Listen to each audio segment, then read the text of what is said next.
Ces Avengers ne peuvent pas vaincre Ultron. Pas seul. Oui, le professeur? Il n'y a pas de professeur ici. T'as de la poigne, point, tétard. Des clins d'œil à ma nana? Alors, certes, il y a eu des scènes de panique, Ta nana. certains préjugés. Et on descend avec le lapin blanc au fond du gouffre. Eastwood. Clint Eastwood. Qu'est-ce que c'est que ce nom à la mort moelle-l'œil? Sa vie dans une école. Pourquoi vous obstinez-vous à ne pas comprendre mon action? Bienvenue dans ce nouvel épisode de LNDS. LNDS, c'est les formats news de la nuit des sorties. On analyse l'actualité de l'industrie du cinéma et des séries sous toutes ses coutures. Et pour ce faire, je suis, comme d'habitude, avec Al. Bonsoir Al. Bonsoir Ista, comment ça va? Ça va et toi? Bah non, il fait 35 degrés, on est enfermé. Non, mais c'est n'importe quoi là. Et en fait, ce qui est chiant, c'est que nous, quand on enregistre, on est obligé de fermer les fenêtres et d'éteindre les ventilos parce que ça fait du bruit. Mais du coup, t'enregistres dans des conditions qui sont pas optimales. Après, de toute façon, aujourd'hui, est-ce que ça va compter grandement vu qu'on va pas enregistrer longtemps? Ça, c'est sûr. Mais écoute, sinon, ça va, voilà. Moi, nous, on n'aime pas le soleil, on n'aime pas la chaleur, mais écoute, ça pourrait être pire, j'ai envie de te dire. Bon, je suis pas sûr, hein, parce que bon, on est quand même 15 degrés au-dessus des normales de saison, donc c'est quand même énorme, Non, quoi. oui. Évidemment, non, mais je veux dire, ça pourrait être pire dans nos vies. Enfin, j'ai déjà vécu des trucs pires que ça, tu vois, mais bon. C'est vrai que c'est pas agréable, voilà, pour le coup, même si je sais qu'il y a des gens qui sont trop contents. J'ai vu des gens là à Paris qui vont sur les quais de Seine et ils bronzent et tout. Je dis putain. Ouais. Bah après, c'est vrai que tu vois, si tu veux bronzer là, tu mets ta petite crème solaire, tu vas te poser sur un transat bizarre là et t'es bien, hein. C'est vrai, mais bon, moi ça me fait plus flipper qu'autre chose ce qui se passe, mais bon. Ah oui, d'accord. Après, faut pas se jeter dans la Seine non plus aussi, hein. Ouais, ça aussi. N'écoutez pas, voilà, hein, n'y allez pas. C'est un peu dangereux, moi, je pense. Enfin bref, on est là pour parler des news Ista et on va aller du côté de Disney. Voilà, on n'a aucune news Marvel, mais on a des news vis-à-vis de Star Wars, voilà, et un message dans les studios Disney, en fait, à l'intérieur de Disney, qui se laisse passer le mot que Star Wars Starfighter, donc le film de Sean Levy avec Ryan Gosling dans le rôle principal, qui sort l'année prochaine, et on va dire le vrai test réel du retour de Star Wars, plutôt que Mando, quoi, en fait. Oui, moi c'est pas étonnant, hein. C'est un peu ce en quoi on en parlait déjà un peu en vrai. Après, oui, effectivement, ça nous étonne pas. Voilà, on va pas se mentir, on en avait déjà parlé. Et je pense que ça fait déjà une bonne année qu'ils se rendent compte que le Mandalorian et Grogu, bon, ça va pas être le retour tant attendu de Star Wars. Et vu le marketing et tout, en plus, ça se sent vraiment.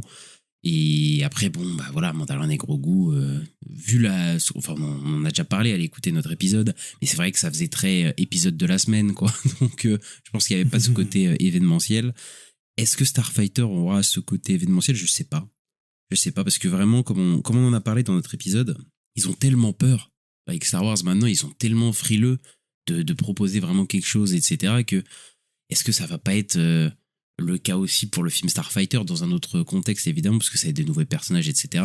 Mais est-ce que ça va pas être une aventure totalement lisse qui est totalement calibrée juste pour pas, parce que voilà, on en a parlé, mais depuis Star Wars 8 ils ont peur, quoi, ils ont peur de proposer quelque chose d'assez radical, etc., pour pas se mettre à dos les fans, etc. Et de toute façon maintenant tous les studios sont un peu dans cette peur, et je me dis est-ce que Starfighter va être le retour tant attendu de Star Wars? Bon, bah on a un an pour spéculer.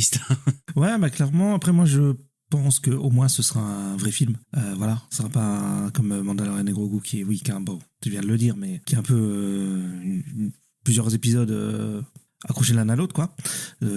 Pour en faire un film, là je pense qu'il y a quand même au moins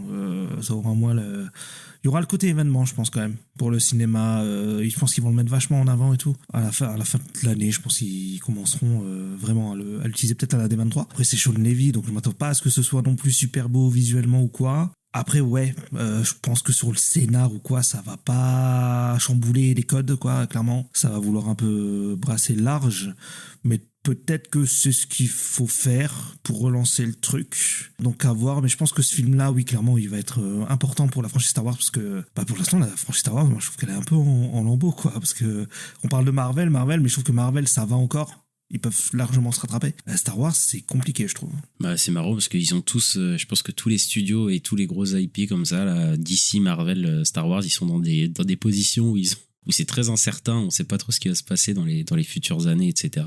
Donc bon, on sait pas comment se passer. Et c'est vrai que Star Wars, ouais, c'est peut-être le pire, hein, dans le sens où là, les séries, c'est terrible, les films aussi, là, c'est compliqué. Et ouais, les fans, t'as l'impression qu'il y a aucun fan qui est vraiment content de ce qui se passe chez Star Wars. Donc voilà. C'est ça. Mais après, est-ce que Starfighter, en fait, moi, j'attends pas spécialement le film. Mais après, le star power de Ryan Gosling pour amener des gens en salle, etc. Après, moi, la qualité du film, bon, effectivement, c'est Sean Levy, quoi. Donc je m'attends pas à grand chose non plus, quoi. Ouais, après, je me dis quand même, ILM sur les effets spéciaux, ils sont plutôt, sont plutôt forts, hein. Même sur Mandalorian et Grogu, il y a quelques plans qui sont pas dégueux, tu sais, au niveau VFX. Je trouve que ça marche quand même pas trop mal, et au moins il y aura ça, quoi. Il y aura quand même le côté grand spectacle, je pense, sur les combats de vaisseaux, et peut-être les... Après, il faut voir les combats de sabre laser. S'il y a des sabres laser, je pense qu'il y en aura. Mais le problème, ce sera peut-être le montage, quoi. Ouais, bah après, les effets spéciaux, ça, il n'y a jamais eu vraiment de problème, hein, même sur les séries et tout, hein, de toute façon, mais bon. Ouais. Est-ce qu'on va avoir une aventure un petit peu nouvelle, palpitante? Bon, on verra. Et Lucasfilm, l'équipe créative, a apparemment des plans, en fait, pour ce qu'ils vont faire de la franchise après Mandalorian et Grogu. Et donc, voilà, ils ont pas mal de plans qui arrivent, parce que c'est vrai qu'on se pose la question, avec qui ça, on se dit, mais bon, bah là, l'année prochaine, Ahsoka s'est tournée depuis je sais pas combien de temps. On sait que ça arrive. Bon, ok. Starfighter, c'est fini, mais bon. Qu'est-ce que... Alors, en fait, il n'y a rien, quoi. En fait, là, il n'y a plus rien. Donc, là, s'ils ne tournent pas un truc cette année, enfin, je veux dire, bientôt, on n'aura plus de shows Star Wars, de films Star Wars, de séries Star Wars. On sait qu'il y a des trucs en préparation, mais bon. Star Wars, il y a 50 000 trucs en préparation, mais le nombre de trucs qui sortent de la préparation, il n'y en a pas tellement. Ouais, c'est ça. Voilà. Donc voilà. Et je pense qu'ils attendent, hein, et je pense que le prochain truc qu'ils vont faire, c'est la trilogie, la prochaine trilogie, hein. Je pense que c'est ça qu'ils vont greenlighter, hein. Oui, ben clairement, de toute façon, c'est ce qui se disait, chez Hollywood Reporter, c'est que depuis que Dave Filoni, là, il a repris la présidence de la boîte, ce serait le truc sur lequel il serait très focus, c'est la trilogie de Simon Kinberg. Et ouais, je pense que ça va être ça. J'ai vu qu'il y en a qui théorisaient que le film de Sean Levy, là, peut-être à la fin, il y aurait Rey, et qu'en fait, ça ramènerait sur la trilogie après, sur Rey, tu vois. Enfin, avec Rey, quoi. Pas forcément elle en personnage principal, mais c'est possible qu'il y ait un lien sur qu'est-ce qui va se faire après, parce qu'en plus là ça dit que c'est un plan qu'ils préparent depuis un moment, donc peut-être qu'ils savent ce qu'ils font. Moi pour l'instant j'ai l'impression que ça fait 10 ans qu'ils savent pas ce qu'ils font, mais là peut-être qu'ils ont vraiment un plan, quoi. Ouais, faudrait en tout cas quelque chose. Et en plus un truc, je pense qu'ils vont pas refaire la même erreur de faire une trilogie qui se construit, c'est film par film, mais je pense qu'ils vont vraiment construire une vraie trilogie. Je pense que ça va être ça. Mais après, est-ce que les gens vont vouloir revenir en salle? Moi c'est sûr qu'ils vont ramener Rey et tout, hein, s'ils font la suite 10, 11, 12 ou un truc comme ça, c'est sûr, hein, qu'ils vont ramener des personnages de la dernière post-logie, etc. Maintenant, je pense qu'ils doivent vraiment s'éloigner de tout ça. Enfin, au bout d'un moment, il va falloir... tu vas pas pouvoir continuer à je sais pas, à milquer les 40 mêmes années. Enfin, moi, c'est pas possible. Au bout d'un moment, j'en ai déjà parlé il y a longtemps, mais enfin, Star Wars, la quasi-totalité des trucs se passe sur les mêmes années, la même ère et tout. Tu fais, mais Star Wars, c'est tellement grand, ça invite tellement au voyage que, ouais, moi, tu vois, j'espère que le truc de James Mangold se fasse, là, qui se passe 1000 ans avant, etc., et que ça amène un autre pan de Star Wars, quoi, parce que vraiment, moi je trouve que ces sagas, on a vraiment besoin de partir ailleurs, quoi, de plus du tout être connecté à des personnages qu'on connaît, quoi, et de relancer le truc, mais un peu ailleurs, quoi. Ah, ok. Parce que après la suite, ils ont champ libre à faire ce qu'ils veulent, hein, la suite de Star Wars 9, parce qu'on sait rien de ce qui se passe après. Ils peuvent faire ce qu'ils veulent aussi, hein, donc en vrai ils sont plutôt libres, je trouve. Et moi, le film de Mangold, j'y crois plus. je n'y crois plus. Je pense qu'il va faire Swamp Thing. Je pense que Star Wars, là, les 3 films qui auraient été annoncés à la Star Wars Celebration, c'était il y a 2 ans, il me semble, ou l'année dernière. Non, je sais plus, c'était il y a 2 ans, je crois. Il y a 3 ans. Le film final sur le Mandoverse de Dave Filoni, pour moi, il est annulé. Le film sur de Mangold, il est annulé. Et il y avait le film sur Rey, et je pense qu'il est annulé aussi, et que ça va partir sur une nouvelle trilogie. Je pense que tout ça, tous ces plans-là, ça tombe à l'eau. Et ils vont rebooter un peu Star Wars, quoi, avec le 10, 11, 12, quoi. Ils vont partir sur un truc. Je sais pas s'ils vont rebooter, hein. Non, mais ils vont faire une suite, mais... Oui, il y aura quelques nouveaux personnages et tout, je pense, hein, mais voilà, c'est ça. Mais je vois bien des persos de la post-logie revenir, hein, moi, je pense. Hein. Bah, pour moi, il y aura les 3. Il y aura Rey, Finn Voilà, et pour clairement pour moi c'est sûr il y aura les 3. Et après moi j'aimerais bien qu'ils fassent, et je comprends toujours pas pourquoi ils le font pas, mais des programmes sur l'ancienne République quoi. Mais ça pour le cinéma ce serait génial. T'as des armées de Jedi contre des armées de Sith, tu peux faire des batailles de fous. Je crois que tu peux faire plein de personnages et tout, et je comprends pas trop pourquoi. Et je te dis, ils sont frileux sur ces trucs-là. Moi, je dis, faut partir ailleurs, faut aller dans d'autres trucs, enfin, l'univers est tellement grand et tout, tu vois, tu peux aller loin, mais bon, il reste, tu vois, ils ont toujours peur quand même de partir ailleurs. Mais je pense que ça pourrait être bien pour la saga. Ouais, je suis pas en désaccord avec ça. On verra ce qu'ils en feront. Et on a quelques infos de Ahsoka saison 2, qui serait une des productions Star Wars les moins chères, voilà, et que la pré-production a coûté 30% de moins que The Acolyte. Qu'est-ce que t'en penses, Sista ? Ça me fait très peur. Bon, après, c'est dans la continuité de ce qui se passe sur Disney+, où ils font des séries de moins en moins chères. Hein. Chez Marvel, ils font plus de grosses séries qui coûtent 200 millions de dollars et tout. Maintenant, ils font un Daredevil qui coûte pas super cher. Mais bon, là, déjà, Ahsoka, qui avait un budget assez gros, la saison 1, déjà, c'était pas fameux, je trouve, visuellement, sur les décors et tout. Là, on nous dit que ça va être moins cher. J'ai un peu peur. Je suis en mode quoi, ça va se passer dans 2 pièces et puis c'est fini. Enfin, je sais pas. Après, peut-être qu'ils vont se débrouiller avec plus de décors naturels et peut-être c'est pour ça que ça sera moins cher. Mais ouais, je sais pas. Moi, je suis pas rassuré. Ouais, non, mais oui, je suis d'accord. Après, en fait, les productions Disney+, Marvel, Star Wars coûtaient trop cher, quoi. Enfin, faut le dire, hein, ça coûtait beaucoup trop cher. La Acolyte, ça coûtait dans les 200 millions. Enfin, c'est des séries, des blockbusters, quoi. C'est difficilement remboursable. En plus, ça engageait pas forcément les gens. Et oui, bon, là, ils ont un petit peu réduit leur truc. Est-ce qu'on va voir une différence fondamentale vis-à-vis de la saison 1 par rapport à la saison 2? Je sais pas. Mais en tout cas, moi, je pense que là, vu la production d'Ahsoka, le temps que ça a pris, le fait que c'est repoussé et tout, je pense que les séries Star Wars à 200 patates, c'est fini. Je pense que là, ça va être la dernière, quoi. À moins que ça, peut-être si ça cartonne, et encore ça, je sais pas, ils feront peut-être leur truc, le Mando saison finale avec tout le monde, ça c'est possible là. Mais moi, les grosses productions de séries comme ça, là, que de tous les côtés, hein, Star Wars, Marvel, ils ont déjà commencé à arrêter ces trucs-là. Oui, c'est fini. Et donc, je pense que là, oui. Je pense que là, c'est bon. On ne verra plus ça du côté de chez Disney, là. Et je pense que c'est bonne chose parce que, évidemment, toutes les séries à 200 millions qu'ils faisaient, t'as des trucs de malade pour ne pas rembourser et pour que c'est pas forcément des gueules de fou, quoi. Bon, c'est compliqué, hein. Ouais, et puis ça marchait pas forcément ultra bien, quoi. Enfin, niveau audience et tout, ils ont pas eu des gros chiffres sur pas mal de séries. Là, Skeleton Crew, je pense que pas grand monde l'a vu, tu vois. Pourtant, elle était chère aussi, tu vois. Même moi, je l'avais oublié un peu. Pourtant, on en avait dit un peu du bien. Mais ouais, c'est compliqué. Mais après, le problème, c'est que Star Wars, pour moi, faire un truc pas cher sur du Star Wars, c'est compliqué parce que c'est un truc, c'est des aventures dans l'espace et tout, avec des nouvelles planètes, des machins. Donc, ouais, je sais pas trop s'ils vont continuer, je l'avais déjà dit, mais s'ils vont continuer les séries Star Wars. Après, je me dis si peut-être tu peux faire des trucs, dans une ville, peut-être,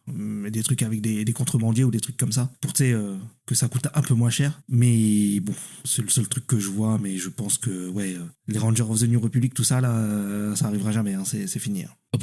Alors là, ça c'est sûr. En plus, avec tous les dramas et tout, ça c'est pas compliqué. Bon, Ista, on va du côté de HBO Warner. Ouais, et on a appris une nouvelle qu'on savait déjà un peu, mais c'était officialisé. C'est Millie Alcock qui va revenir en tant que Supergirl dans Man of Tomorrow. Et voilà, James Gunn l'a confirmé sur ses réseaux sociaux pour dire qu'il était même en train de tourner actuellement avec elle et voilà, qu'il a trouvé génial, etc. Donc ouais, c'est cool, on va voir Superman et Supergirl ensemble. Alors je crois que je sais pas si c'est déjà arrivé. Alors c'est arrivé dans The Flash. Oui, bon. Le film qu'on adore. En vrai, non, il y avait juste Supergirl, là. Non, si, il y a un moment où t'as le Superman. Non, mais d'accord. Mais de je veux dire, Christopher Reeves et la Supergirl de. Tu te souviens? Oui, non, mais d'accord. Mais si c'est un caméo de 5 secondes de merde, j'adore, oui, tu vois, d'avoir même. vraiment un film avec eux, quoi, tu vois, qui interagissent et qui sont pas en IA de bizarre, dégueu. Oui, il n'y a jamais eu vraiment ça. Ça existe pas existé au cinéma, quoi, c'est vrai. Mais oui, la Super Family va varier parce qu'on la voyait vite fait dans le premier Superman. À la fin, quoi, ça teasait Supergirl. Et je pense d'ailleurs que Supergirl, il y a moyen que ça tease un peu Man of Tomorrow, peut-être une scène post-crédit ou je sais pas quoi, ou un truc, tu vois, qui tease peut-être Brainiac ou quoi, parce qu'en plus, voilà, Supergirl, ça se passe dans l'espace et tout.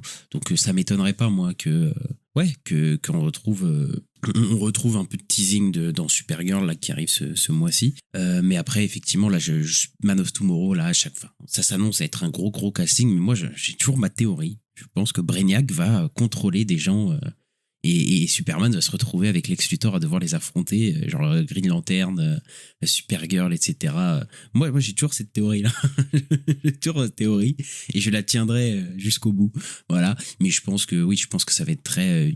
le film, après on en parle, que ça va être un pré-Justice League, quoi. En tout cas, ça va mener à ça petit à petit, quoi. Oui, bah clairement, parce qu'il va y avoir beaucoup de monde, de ce qu'on sait. Et ouais, ta théorie est pas bête, parce qu'en fait, Brainiac, c'est surtout du mind game, quoi. C'est pas tellement un vilain physique. Et bon, je crois pas qu'il a beaucoup de sous-fifres avec lui là dans le film. Il y en a une, c'est Maxima, je crois, qu'elle s'appelle. Au final, ça fait juste un perso, donc je sais pas.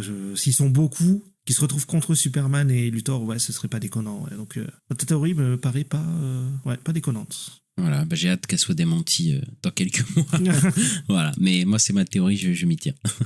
Et on a des nouvelles de la saison 2 de Créature Commando, et James Gunn a dit que ça va sortir pas longtemps après Man of Tomorrow. Donc c'est donc pas pour cette année, mais c'est pour 2027. Je suppose qu'à la fin de l'année, il y aura Mister Miracle et qu'on aura la saison 2 de Créature Commando sûrement en fin d'année prochaine. Enfin, c'est comme ça que je le vois, moi. Moi, je pensais que ça arriverait plutôt Créature Commando, puisque tu sais, ils avaient dit qu'ils enregistraient des voix, etc. Mais bon, et après, il doit y avoir un processus assez long de création en animation. Mais ok, du coup, bah, je pense que l'année prochaine, on va avoir beaucoup de DC encore aussi, finalement. Et ouais, bah, du coup, Créature Commando sortira l'année prochaine. Et oui, je pense que t'as raison. Je pense que ça va être Mister Miracle et on aura sûrement plus d'infos au Festival d'Annecy, là, qui se tiendra dans un mois, où DC a un panel d'animation, etc. Et je pense que là, ils vont délivrer beaucoup de dates pour toutes les séries aussi hors DCU. Là, tu sais, il y a Starfire, My Adventure with Green Lantern. Il y a plein de trucs comme ça, il y a des trucs qui vont annoncer, on n'en sait rien, mais je pense que voilà, on va avoir un petit planning de tous les trucs d'animation d'ici qui vont sortir cette année, l'année prochaine et tout, et donc voilà, on a hâte de voir ça. Bah la saison 2 m'intéresse parce que c'est pas James Gunn qui l'écrit. Et je suis assez curieux de voir. Non, mais vraiment, je suis assez curieux de voir ce que ça va donner. Ça m'intéresse parce que James Gunn n'est pas dessus. Je pense que ça t'aurait intéressé si James Gunn était dessus aussi. Tu vois ce que je veux dire? Mais oui, c'est vrai que vu qu'il est plus dessus, on va voir. Après, je pense que ça va. Enfin, ça va être peut-être un peu différent, mais je pense que ça va pas être fondamentalement différent. Moi, je pense que ça va suivre un petit peu l'écriture de la première de la première série, quoi. Enfin, la première saison. Ouais, je pense aussi de la première saison qui était très sympa. Même si je pense que quand tu le vois, tu te dis, James Gunn, il était pas peut-être un petit peu en burn-out, il faisait je sais pas combien de trucs en même temps. Je pense que c'est pour ça il lâche un peu les trucs. Après, il me semble que Créature Commando, il l'avait écrit à l'époque de quand il faisait de Suicide Squad, etc. Et donc, il avait, avant même d'écrire Superman et Peacemaker 102, tout ça, il avait déjà, je pense que le script était déjà fini, etc. Donc, je pense que voilà. Mais c'est pour ça d'ailleurs, je pense que la saison 2, il a dit. Après, je pense que c'est un truc aussi, il avait écrit comme ça, il avait bien aimé, mais je pense pas qu'il avait prévu non plus de faire 50 saisons lui-même, tu vois, ou truc comme ça, tu vois. Non. Donc voilà. Et effectivement là, tu vois, là, c'est cette année, vis-à-vis de l'année prochaine, il est censé faire que Man of Tomorrow, tu vois. Donc déjà, c'est déjà moins prenant que le début, là, où il devait switcher entre Peacemaker saison 2, Superman et manager tout ce qui allait arriver ensuite. Là, je pense que ça va. Vu que l'univers se lance, je pense qu'il laisse un peu de l'est aussi, quoi. Et d'ailleurs, juste une précision, le film Supergirl n'est pas réalisé par James Gunn. Voilà, arrêtez. Parce que sur Twitter, je vois des gens qui sont en mode ouais, James Gunn, gna gna gna. Non, c'est pas lui qui réalise, c'est Greg Gillespie. Donc James Gunn n'est pas sur le projet, en fait, il est juste producteur. Oui, mais après, après, je pense que il est condamné, James Gunn, à tous les trucs. Que les gens aiment bien disent que c'est lui, et tous les trucs que les gens aiment pas disent que c'est lui aussi. Dans cet univers, alors que bon, il y a plein d'artistes et il y a plein de trucs, mais bon, c'est comme ça, c'est le jeu malheureusement, qui est un peu bête, mais bon, c'est comme ça. Oui. On va du côté des plateformes Ista et on va parler de Netflix. Alors on a le film de David Fincher qui me semble était annoncé pour sortir cet été de base, pour le coup, qui est les aventures de Cliff Booth, voilà la suite non officiel de Once Upon a Time in Hollywood. Et ben en fait ça sortira pour Noël, voilà, ça sortira sur Netflix le 23 décembre et au cinéma, voilà, un mois avant, le 25 novembre, pour 2 semaines d'exclusivité en IMAX. Et en fait, ça a pris la place de Narnia qui a été repoussé à l'année prochaine pour une vraie sortie salle dans le monde, hein. Donc voilà, là ça sera pas une vraie sortie salle dans le monde, je crois, hein, à moins que peut-être Nous, en France, on l'est en salle le 25 novembre, mais je n'y crois pas. Je pense que ça va sortir sur Netflix et c'est tout, pour le coup. Mais pour le coup, voilà, ça prend un petit peu la place de Narnia. Et du coup, ça sortira en cette fin d'année. Et ça fera un peu film de Noël, du coup, les aventures de Cliff Booth. Un peu spécial. Ouais, mais écoute, pourquoi pas, ça peut fonctionner. Mais même si il me semble que Harry Potter sort à peu près au même moment. Donc, je sais pas si c'est... Non, Harry Potter, ça sort avant, je crois. Ça sort au début du mois de décembre, il me semble, pour le coup. Ça sort début, ouais. Après, Harry Potter, c'est une série, là, c'est un film. C'est Oui, pas la même chose. mais en fait, je me suis dit, imagine, ça sort au même moment que la série. Je pense que les gens vont pas se... Ah, la même semaine. Ouais, voilà, tu vois, la même semaine, j'ai dit, bon, faut faire attention, c'est parce que les gens vont être en mode, non, je vais rester chez moi, je vais regarder Harry Potter. Donc voilà, mais après, ça peut marcher comme technique. Pour le coup, après, moi, David Fincher, bon, c'est compliqué, mais du coup, Sur on va Netflix, attendre. c'est compliqué, ouais. Du coup, on va devoir attendre jusqu'au 23 décembre pour voir ça. Mais je serais curieux aussi de savoir c'est quoi son futur à David Fincher. En fait, qu'est-ce qu'il va faire? Est-ce qu'il va rester encore chez Netflix? Est-ce qu'il va finir par s'en aller? Qu'est-ce qu'il va faire? Bon, parce que techniquement, il avait signé pour 3 films, je crois. Là, c'est son 3e film, hein, techniquement. Donc, C'est le 3e, ouais. qui va rester là-bas ou pas, je sais pas, parce que bon, lui, ses films, les faire financer en dehors de Netflix, peut-être Apple, hein, on sait jamais. On verra comment ça Ouais, se passe peut-être. pour lui. Après, comme là, Netflix veut commencer peut-être à faire du cinéma avec, t'as parlé de Narnia. Peut-être qu'il va rester et qu'ils vont lui sortir un film en salle. Bon, même si j'y crois moyennement, mais comme il y a eu de la pression de pas mal de réalisateurs, peut-être que il va rester, il va re-signer et il va faire un film pour le cinéma. Peut-être qu'ils vont tenter. Après, on n'est pas à l'abri qu'ils nous fassent une Master of the Universe avec Narnia aussi. Voilà. Donc bon. Non, tu penses pas? Bah Ça là, va sortir Narnia, pas. ça, enfin, apparemment, c'est le film le plus cher de Netflix, etc. Ouais. Là, ils ont annoncé une grosse sortie salle. Je pense qu'ils vont vouloir l'avoir partout. Enfin, ça m'étonnerait franchement qu'ils nous fassent une Masters of the Universe en mode on sort pas en France et tout. Parce que ça, on peut en parler aussi. Mais voilà, le film Les Maîtres de l'Univers, là, qui sont les adaptations de He-Man, Musclor, voilà, nous en français, bah, ne sort pas en France du tout, quoi. Alors qu'il y a une sortie salle. Hein. C'est pas genre, tu sais, un film Amazon Prime qui a 2 semaines de sortie aux États-Unis. Non, là, c'est une vraie sortie salle dans quelques pays. Mais il y a plein de pays en Europe où le film ne sort pas, quoi. Les Maîtres de l'Univers. Moi, je trouve ça dingue. Et du coup, Amazon n'a pas sorti les films à ce niveau-là. Et bah, du coup, bah, c'est un gros blockbuster, genre ce qui est annoncé à 170-200 millions. Hein. Donc, c'est un gros truc. Ne sort pas en France, quoi. Ouais, non, mais je trouve ça fou aussi. Alors, j'ai lu qu'ils ont fait ça aussi il y a 2-3 mois pour un film qui s'appelle Crime 101, je crois, avec Marc Ruffalo. Mais après, c'est pas un film qui a le budget d'un blockbuster, quoi. Là, ce qui est fou, c'est que c'est un film qui est pas loin de 200 millions de dollars et qui va pas sortir mondialement, en fait. Et ouais, je trouve ça étonnant. Après, c'est peut-être parce qu'ils veulent le mettre sur leur plateforme assez vite, donc ils se disent on le met pas au ciné avec la chronologie des médias. Je sais pas. Ah oui, Je suis mais ça même pas change sûr qu'ils rien, fassent ça. parce qu'en fait, ils peuvent faire comme une sortie normale, quoi. C'est-à-dire qu'il y a une sortie ciné, et juste en France, et le film ne sort pas direct sur les plateformes, mais ça change rien à la sortie. Enfin, c'est fou. Enfin, c'est fou, mais je me souviens pas d'un truc comme ça, d'un film aussi cher à 200 millions qui sort pas en France et sur partout. Genre, ça me dit rien depuis je sais pas combien de temps. Que c'est pas arrivé, quoi. Mais du coup, nous, on va l'attendre sur les plateformes qui va sûrement sortir cet été, un truc comme ça, dans 1 mois et demi, 2 mois, peut-être, j'en sais dans rien, 2 mois, aucune idée. Mais, et en plus, le film, ils s'attendent pas à une dinguerie, hein, les préventes, là, les pré-sales et tout sont pas dingues et le film, il est annoncé pour ouvrir entre, je crois, 25 et 40 millions, un truc comme ça. Enfin, c'est pas la folie du tout. C'est pas pour un film aussi cher. Mais bon, c'est peut-être pour ça qu'il en retirait. Mais bon, c'est un peu bizarre quand même, quoi. Enfin, bref. Ouais, je suis même pas sûr que ce soit pour ça, parce que bon, tu prévois avant ta sortie en salle que quand il y a les estimations du box-office, quoi. Tu prévois largement avant, donc non, mais c'est étonnant, c'est vraiment étonnant. Et on va chez Paramount et il y a eu un incident. La série Mobland, Tom Hardy, il ne reviendra pas pour la saison 3 parce qu'il a été viré. Voilà, il a eu un clash avec les producteurs. Ils ont dit qu'il était constamment en retard et il donnait des notes et il voulait changer les dialogues de la série. Et il y a eu un clash entre les producteurs et l'acteur qui a voulu prendre le contrôle de beaucoup de choses et ça s'est pas bien passé. Et donc il s'est fait dégager. Alors toi qui es un gros fan de Mobland, de Ista, est-ce que t'es vraiment triste qu'il soit parti? Non, je m'en fous, j'ai jamais regardé.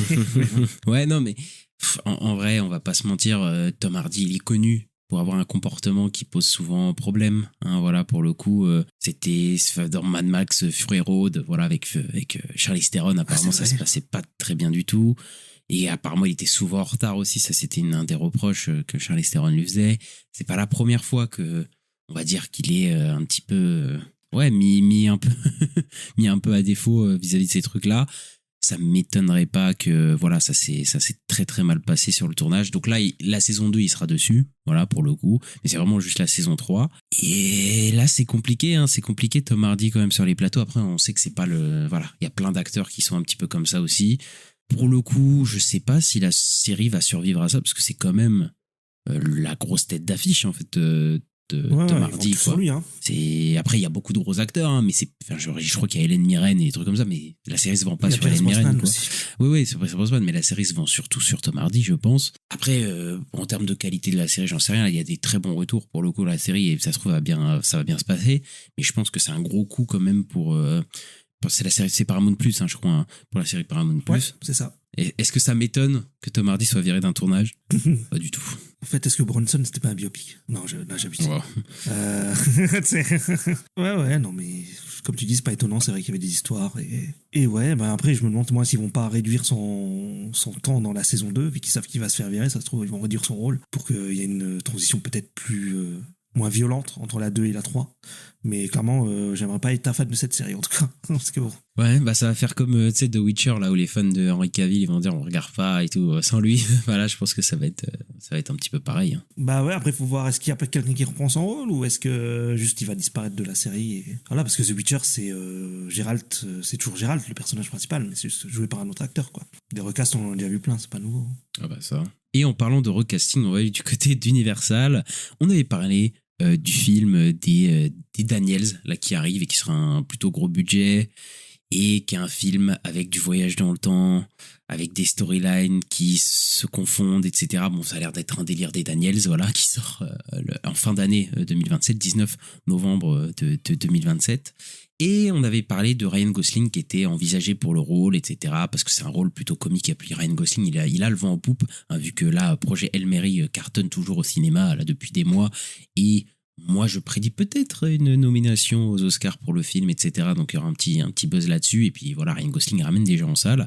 Donc ça aurait été bien d'avoir ce protagoniste-là, en tout cas cet acteur-là, parce que c'est une histoire originale. On sait comment est Hollywood avec les histoires originales. On sait qu'en ce moment, c'est pas forcément la cote. Donc ça a besoin quand même d'un acteur assez fort. Et là, ils se sont penchés sur Matt Damon. Pourquoi Matt Damon? Et parce que Matt Damon, il est sur un des plus gros films de l'année, techniquement, qui serait l'Odyssée. Voilà. Et potentiellement, l'Odyssée va peut-être remporter plein de prix. Imaginons Matt Damon reçoit l'Oscar du meilleur acteur, ou voilà, en tout cas il y a un gros Oscar buzz avec lui.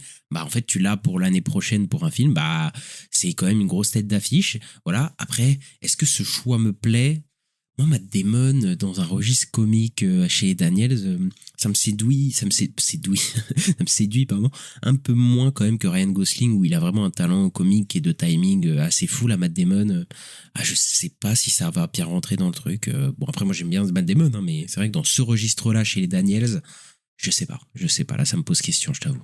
C'est vrai qu'ils ont pas du tout les deux profils pareils, je trouve pas qu'ils se ressemblent ou quoi dans leur jeu, tout. Et ouais, c'est vrai que c'est étonnant. Après je me dis les retours d'analyse, il serait temps, parce que Everything Everywhere All at Once, c'était c'était 2023 je crois, et ça avait tout pété, hein. Ça avait tout gagné, enfin aux Oscars, ça avait vraiment gagné pas mal de choses, et effectivement le choix de Matt Damon, comme il y a l'Odyssée cette année, ouais, il y a clairement une volonté, et puis de Ryan Gosling avant, il y a clairement une volonté de faire un gros film, j'ai l'impression, hein, ça va pas être un petit truc, hein, non, mais c'est annoncé comme étant un gros film à 100 millions. Après, je sais pas si ça va être un 200 millions ou quoi, mais en tout cas, je crois que c'est un truc à 100 patates, hein. Ouais, ça se sent, parce que tu sais, Everywhere, c'était pas un film cher, je crois, hein. C'était pas un film très cher, mais ça avait cartonné, ça avait buzzé, tout le monde en parlait et tout. Moi, ça fait longtemps que je l'ai pas vu, donc j'ai un peu peur de le revoir, mais pareil. Mais je pense que je le rematerai quand même un jour. En tout cas, je suis assez curieux de voir ce que ça donne, mais ouais, après Matt Damon a déjà fait, il me semble, des rôles comiques, mais il a pas la même vibe que Gosling, quoi. Mais après, ça peut le faire.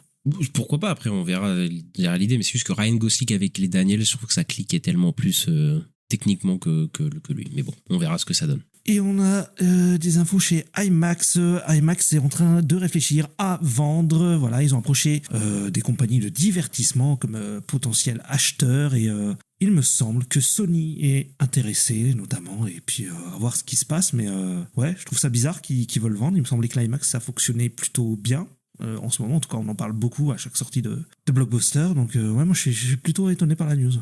Après, c'est peut-être parce que ça marche bien aussi qu'ils veulent vendre. Hein, tu sais, les trucs comme ça, c'est pas forcément que ça marche pas. Hein, c'est juste qu'on voit Warner et des trucs comme ça avec des dettes. On se dit, ouais, ils se font racheter, mais c'est peut-être aussi des mecs qui se disent, bah là, il y a de l'argent à se faire, comme un maximum d'argent à se faire. Après, c'est vrai que là, c'est intéressant de savoir qui c'est qui va gagner ça, quoi, en fait. Après, si Disney, par exemple, a ça, est-ce qu'ils vont mettre leur Infinity Fusion partout ou alors non, ça n'existera plus. Moi, j'ai ma petite idée. Je pense que ça va exister que pour un film, hein, parce que Endgame, enfin pas Endgame, Secret Wars, il va avoir l'IMAX, donc bon. Après, et pour le coup, s'il y a un gros studio qui détient IMAX, ça détient un pouvoir quand même assez fou.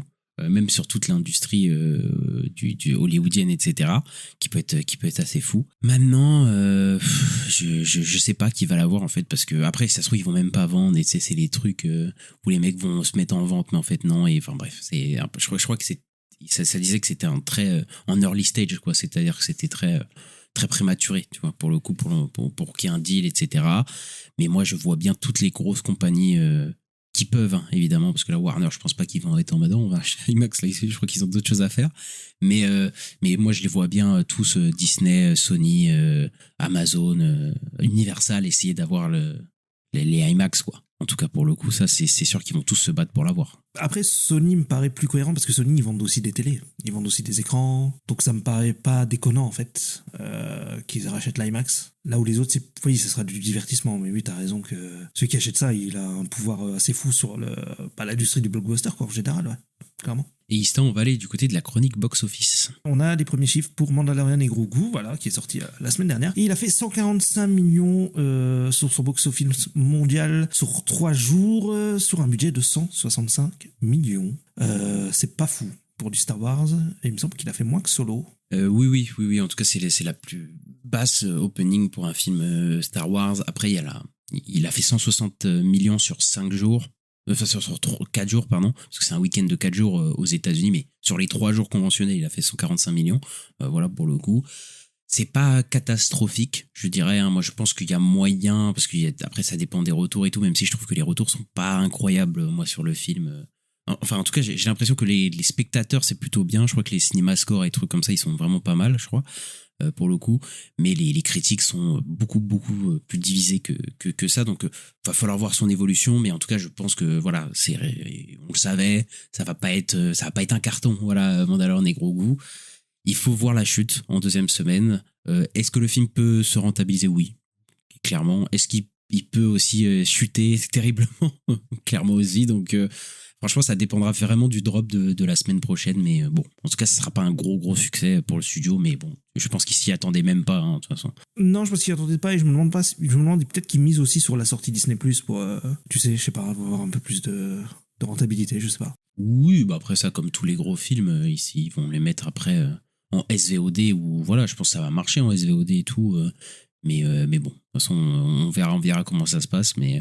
Je pense que Star Wars compte aussi les ventes de plush et de merchandising, etc. Et donc, je pense que dans tous les cas, même si là, il y a un gros drop la semaine d'après, ils sont à peu près couverts sur tout le merchandising Star Wars, etc. qui est vendu, etc. Donc, je pense que, voilà, je pense qu'on reverra pas Mandalorian au cinéma, mais je pense que dans tous les cas, pour qu'il y ait un flop, enfin, pour que ça leur fasse perdre de l'argent en tout, avec tous les revenus que Disney peut faire, je pense que non, ils sont tranquilles à ce niveau-là, quoi. Ouais, clairement. Obsession, le film d'horreur, voilà, qui fait parler, a dépassé les 50 millions de dollars sur le box-office américain, voilà, et du coup, il a augmenté de 30% par rapport au week-end dernier, donc c'est assez fou.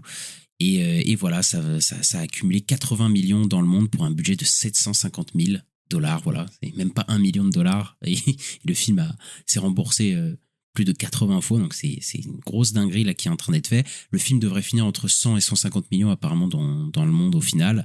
C'est insane, voilà, pour un film d'horreur, et c'est un des films en tout cas qui a fait énormément parler, et a raison, puisque en tout cas il y a une proposition qui est très intéressante et qui est très très bonne. Donc voilà, le film d'horreur qui va être le plus rentable de l'année. Je pense qu'on l'a là, et je pense que ça va être une perf assez historique pour le coup. Et voilà, Ista, c'est fini pour aujourd'hui. On espère que vous avez aimé cet épisode. N'hésitez pas à mettre le petit pouce en l'air et 5 étoiles sur la plateforme dans laquelle vous nous écoutez. Voilà, ça nous fait toujours plaisir et c'est super important pour le référencement. À nous suivre, on est disponible un petit peu partout sur toutes les plateformes d'écoute, Acast, Apple Podcasts, Deezer, Spotify, etc., etc. Vous les connaissez. Et à nous suivre sur les réseaux sociaux, la nuit des sorties, sur X, Twitter, Blue Sky, Instagram, YouTube et TikTok. Et Ista, on se retrouve très très bientôt pour parler de Spider Noir. Et oui, à bientôt. Ciao.